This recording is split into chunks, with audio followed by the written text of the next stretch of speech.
খারাপ আচরণ কি কি রাসূলুল্লাহ সাল্লাল্লাহু আলাইহি ওয়াসাল্লাম একেবারে ফিক্সড করে দিয়েছেন।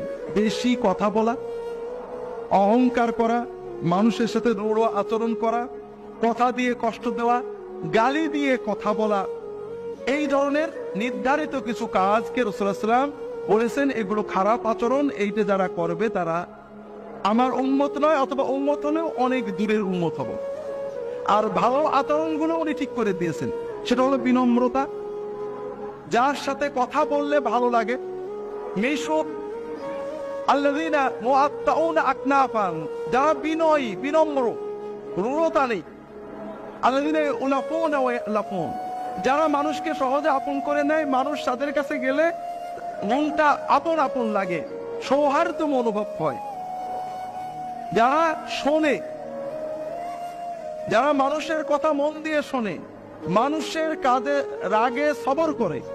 আল্লাহ রাসূল সাল্লাল্লাহু আলাইহি ওয়াসাল্লামের কাছে এসে একজন বলছে ঠিক এরকম, ইয়া রাসূলুল্লাহ আওসিনি, আমার একটা নসিহত করেন। ইসলাম বলে লা তাকদাব, রাগ করো না। এজন্য আরেকটা নসিহত করেন, লা তাকদাব, রাখবে না।